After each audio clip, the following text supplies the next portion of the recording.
Zīmolīši. Reiz senos laikos dzīvoja kāda neparasta zīmolīšu saime. Tā bija jautra un rosīga. Viņi turējās kopā, un cits citam palīdzēja.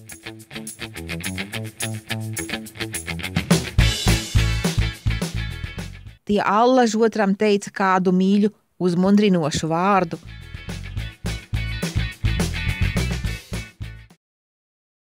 Zīmolīši dzīvoja saskaņā cits ar citu.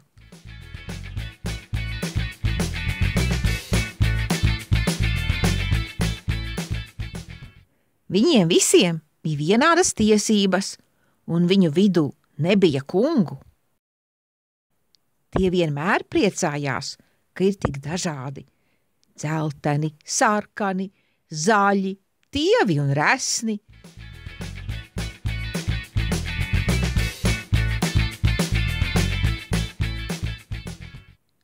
Ka var viens otru papildināt ar tām īpašībām, kādu otram nav.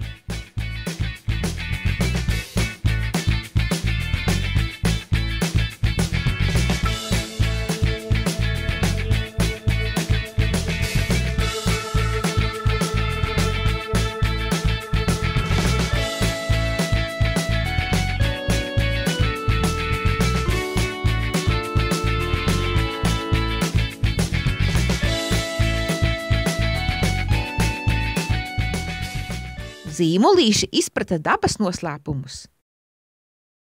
Ja lija lietus, tie zināja, ka tas veldzēja zāli.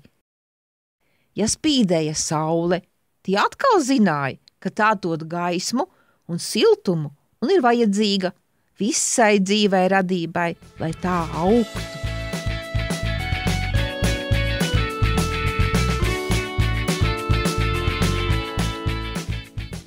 Zīmolīši bija cītīgi un katru dienu apguva daudz jauna. Izveicīgākie kļuva par cirka māksliniekiem, tā sagādājot prieku sev un citiem. Lai sasniegtu vērā ņemamu meistarību, tie katru mīļu brīdi sirsnīgi trenējās.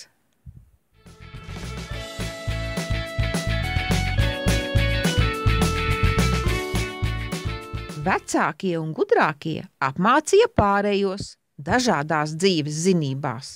Svarīgi bija pazīt pulksteni, jo laiks tiem bija ļoti dārgs.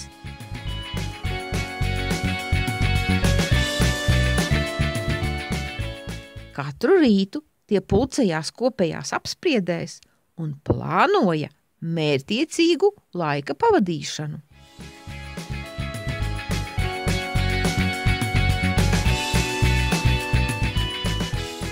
Būdami čakli, tie ikdienas veica daudz labu darbu. Zīmolīši zināja, ka kāds no debesīm ar patiesu prieku noraugās un svētī visus labo darbu darītājus.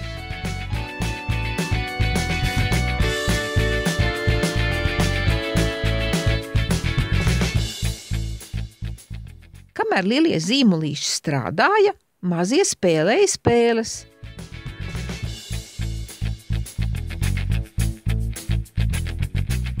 Tiem nekad netrūka rotaļlietu. Ja kādam bija divas, viņš dalījās ar tām.